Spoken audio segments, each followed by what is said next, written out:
Les Anunnaki sont souvent dépeints dans des textes anciens comme une race d'êtres venus d'un autre monde, mais leur apparence, loin des clichés d'extraterrestres à l'apparence étrange, est étonnamment proche de celle des humains. Ces êtres, dont l'apparence s'apparente à celle de grands hominidés, partagent une ressemblance physique frappante avec nous. 2 yeux, 2 mains, 2 jambes. Leur biologie semble si similaire à celle des humains que certains textes anciens affirment que leur ADN est profondément intégré dans notre génome actuel. Les Anunnaki seraient originaires du système stellaire des Pléiades, également connu sous le nom de 7 sœurs. Selon les récits antiques, ce système d'étoiles, visible à l'œil nu, abritait autrefois une civilisation avancée. La mythologie raconte que, bien avant leur arrivée sur Terre, les Anunnaki furent témoins d'une guerre galactique violente au sein de leur propre système stellaire. Certaines planètes auraient même été détruites, forçant ainsi des civilisations entières à fuir pour survivre. Cette guerre aurait engendré les premiers réfugiés spatiaux de l'histoire cosmique, une histoire qui, bien qu'étonnante, est présente dans des textes anciens comme le Mahabharata, la Bhagavad Gita et d'autres écrits indiens vieux de milliers d'années. Ces récits parlent d'êtres qui, poussés par la nécessité de quitter leur terre natale, voyagèrent à travers le cosmos en quête d'un nouveau foyer. Et c'est ainsi que les Anunnaki auraient commencé leur odyssée interstellaire, une quête qui allait les mener jusqu'à la Terre. Le mot Anunnaki est un terme générique qui signifie « ceux qui sont venus du ciel sur Terre ». Dans de nombreuses cultures anciennes, ce terme est utilisé pour désigner les divinités célestes ou les êtres venus d'ailleurs. En Afrique, par exemple, on les appelle les Nituru, ce qui signifie littéralement « les dieux descendus du ciel ». Ces êtres venus d'un autre monde n'étaient pas perçus comme de simples envahisseurs, ils étaient vénérés, respectés et parfois même craints.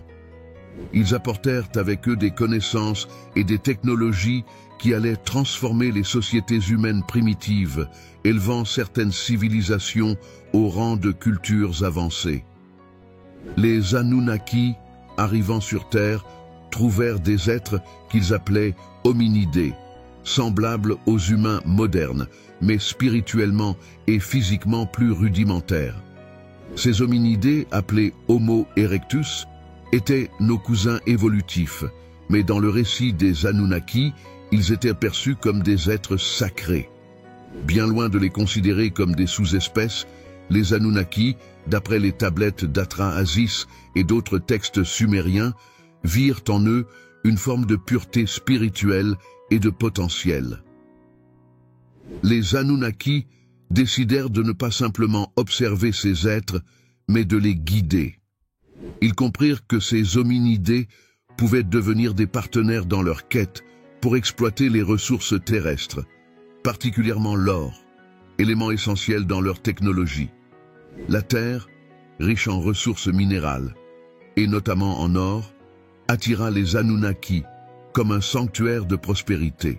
L'or, pour les Anunnaki, n'était pas seulement un matériau précieux, mais un élément essentiel pour maintenir leur technologie avancée et préserver leur longévité. Ils commencèrent l'exploitation de cette ressource, mais la tâche était épuisante, même pour ces êtres avancés. La légende raconte que les Anunnaki de la classe ouvrière se rebellèrent, fatigués de leur labeur incessant. Cela poussa les chefs Anunnaki à chercher une solution. Un peuple hybride, mi-hominidé, mi-Anunnaki, pourrait assurer cette tâche à leur place. Ils décidèrent alors de modifier les hominidés de la Terre, ajoutant leur propre ADN pour créer une nouvelle espèce, l'Homo sapiens. Ce récit de la création des humains se retrouve dans de nombreuses cultures, que ce soit en Mésopotamie, en Égypte ou dans la Bible elle-même. Le mythe de la Genèse peut être interprété, selon certaines théories, comme une allégorie de cette manipulation génétique, où les dieux façonnent l'homme à leur image. Ce processus de création de l'humanité, selon les Anunnaki, devait non seulement leur permettre de déléguer les tâches pénibles aux êtres qu'ils avaient créés, mais aussi d'établir un lien spirituel avec eux. Pour les Anunnaki, l'humanité n'était pas une simple espèce inférieure, mais un pont sacré entre eux et la nature divine. Les civilisations humaines, reconnaissant envers les Anunnaki pour leur savoir et leur protection, commencèrent à leur rendre hommage sous forme d'offrandes. Selon les récits bibliques et autres textes anciens, ces offrandes prenaient la forme de récoltes, de bétail et même de métaux précieux. Les temples érigés en leur honneur devinrent des lieux de vénération et de rencontre entre les dieux et les hommes. Les Anunnaki, dans certains de ces temples, recevaient directement les offrandes grâce à des prêtres et des oracles. Les peuples se rassemblaient pour écouter la voix des dieux, une voix souvent amplifiée et mystérieuse, issue de passages souterrains ou de cavités secrètes dans les temples, créant l'illusion d'une présence divine. Mais cette organisation avait également une dimension politique. Les Anunnaki, ayant pris le rôle de souverains divins, introduisirent une structure sociale et spirituelle qui unifia les communautés et établit une société organisée. Dans le récit des Anunnaki, la civilisation de l'Atlantide joue un rôle central. Les Anunnaki n'étaient pas seulement des mineurs ou des scientifiques, ils étaient bâtisseurs de mondes. Ils auraient, selon certains mythes, fondé la légendaire cité de l'Atlantide, une société avancée technologiquement et spirituellement. C'est dans cette cité que les Anunnaki auraient expérimenté leur première tentative de gouvernance, créant des lois et des traditions qui allaient se propager aux quatre coins du globe. Les habitants de l'Atlantide auraient été des purs descendants des Anunnaki, conservant leur savoir et vivant en harmonie avec leurs enseignements. La cité elle-même aurait été conçue pour refléter l'ordre cosmique, avec ses anneaux et ses structures en forme de spirale, symbolisant la connexion entre les cieux et la terre. Les Anunnaki, tout en restant des observateurs attentifs, laissaient les Atlantes diriger et enseigner aux peuples alentours, formant ainsi une sorte de guide moral et éthique. Après avoir façonné une humanité plus développée, les Anunnaki auraient choisi les plaines fertiles de Mésopotamie, situées entre le Tigre et l'Euphrate, pour établir leur première grande civilisation humaine, Sumer. Dans les textes sumériens, ces êtres célestes sont évoqués comme les instructeurs divins des humains, apportant l'agriculture, l'écriture, les mathématiques et l'architecture. Les Sumériens les vénéraient comme des dieux, et chaque cité avait son propre temple dédié aux Anunnaki. Dans les écrits gravés en cunéiforme, on apprend que des figures comme Enki, un des chefs des Anunnaki, jouait un rôle crucial dans l'éducation des Sumériens.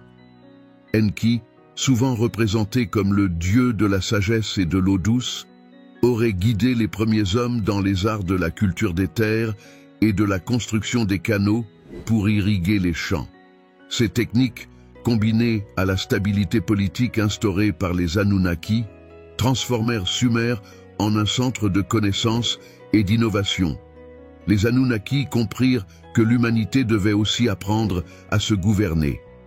Plutôt que de rester directement impliqués, ils instaurèrent des dynasties royales humaines, choisissant des lignées spécifiques pour diriger les peuples sous leur protection.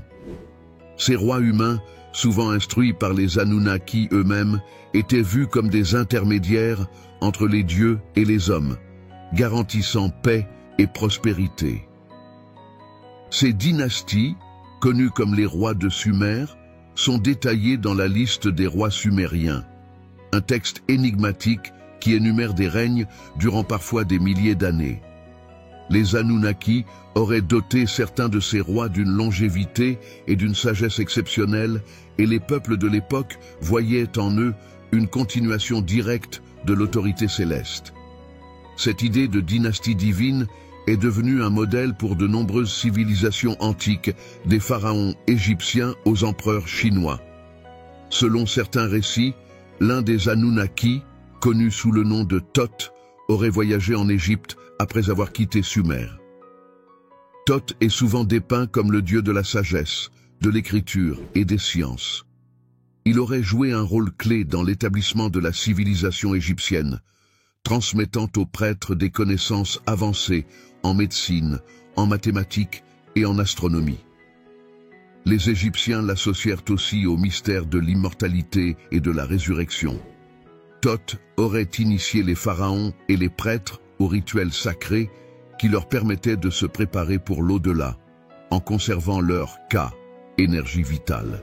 Dans certains temples, il aurait enseigné des techniques de méditation et de contrôle de l'esprit, posant les bases de ce qui allait devenir l'ésotérisme égyptien. De ce savoir découlerait la légende du livre de Thoth, un texte mythique qui renfermerait les secrets de la vie éternelle. Sous la guidance des Anunnaki, les premiers Égyptiens commencèrent à ériger des monuments colossaux. Parmi eux, les pyramides de Gizeh demeurent un mystère, leur précision architecturale et leur alignement avec les étoiles suscitent des questions sur les connaissances astronomiques de cette époque. Certains pensent que ces structures servaient de portes célestes ou de points de communication avec les Anunnaki.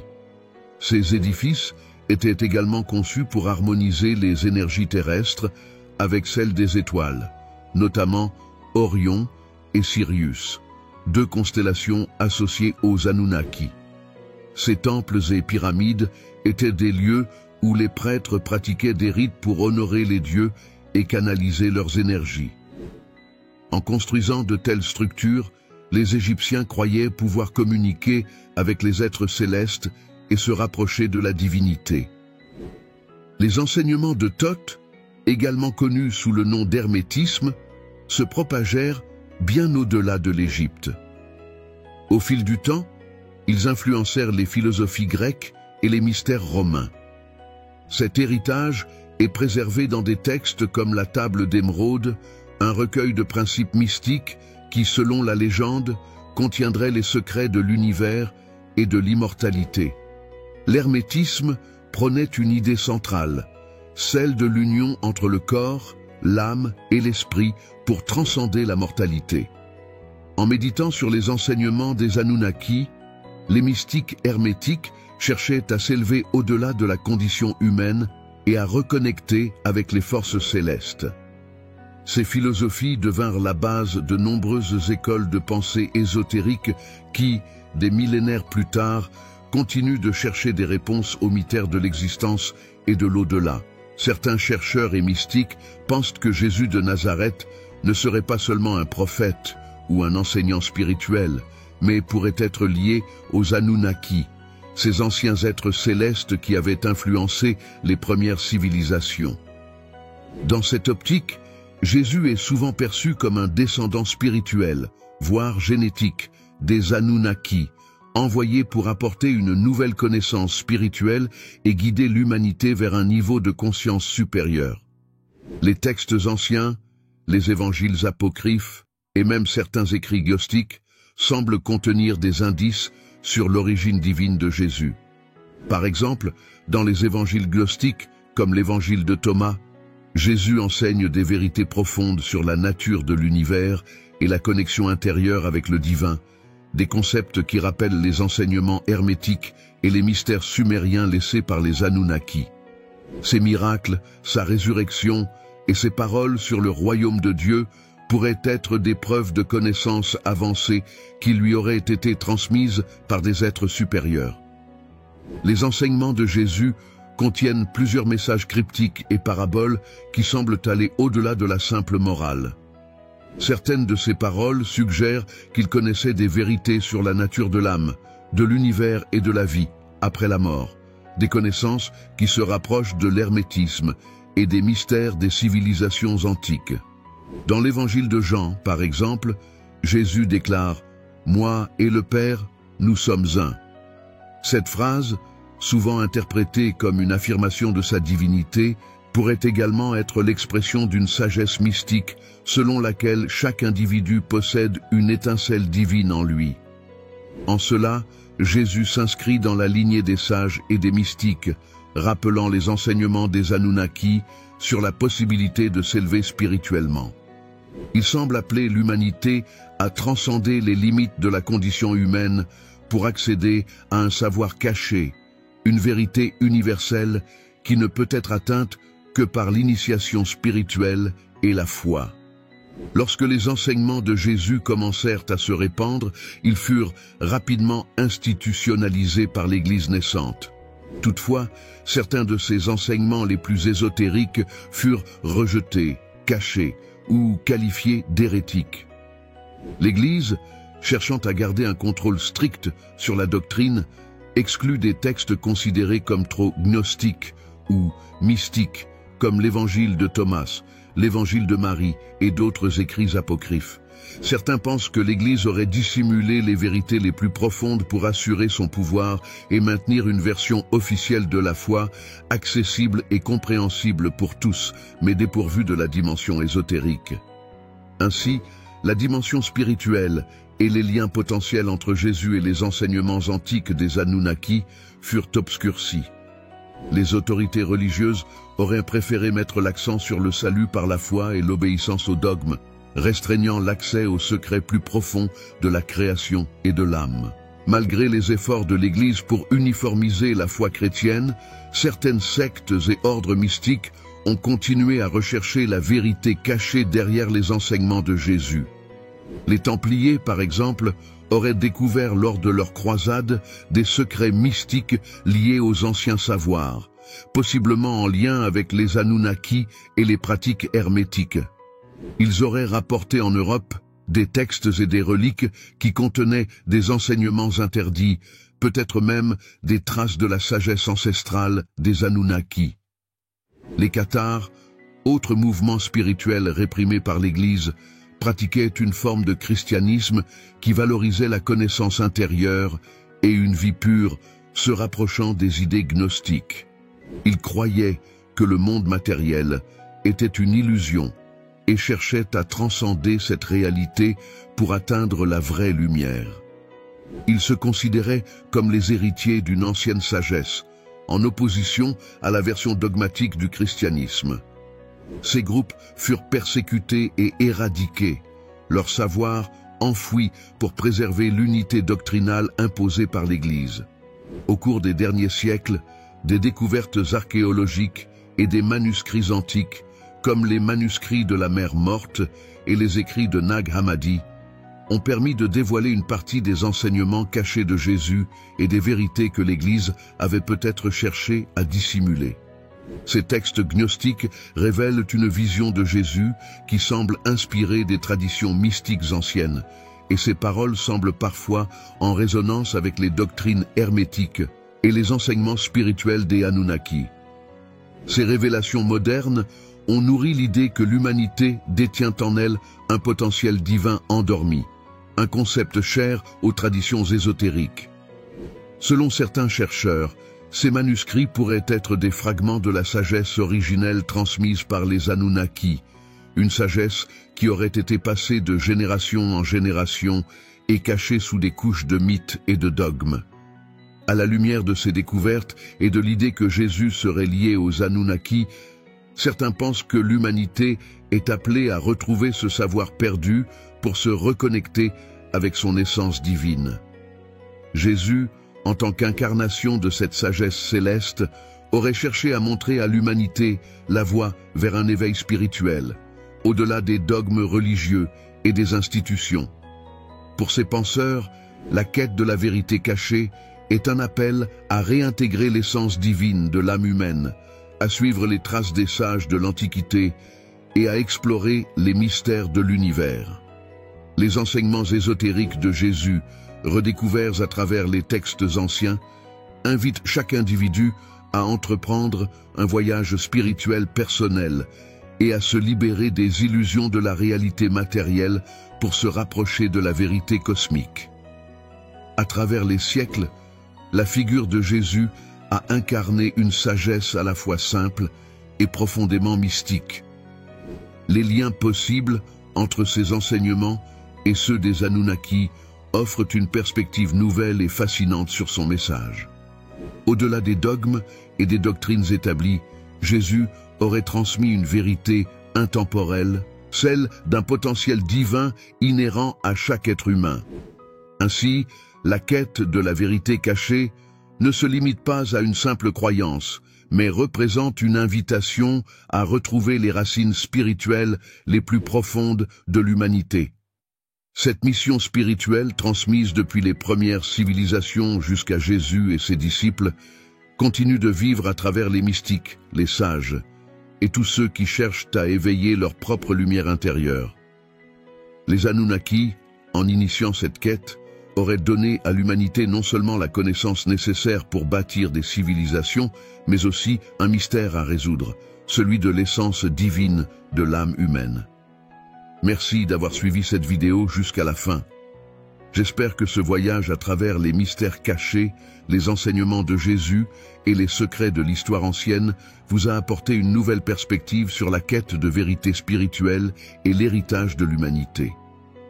Si cette exploration vous a touché, pensez à vous abonner à la chaîne pour ne pas manquer les prochaines vidéos où nous continuerons à déchiffrer ensemble d'autres mystères fascinants. N'hésitez pas non plus à laisser un commentaire pour partager vos réflexions ou à aimer la vidéo si elle vous a plu. Cela aide beaucoup et permet de faire grandir notre communauté d'esprits curieux. À très bientôt pour de nouvelles révélations.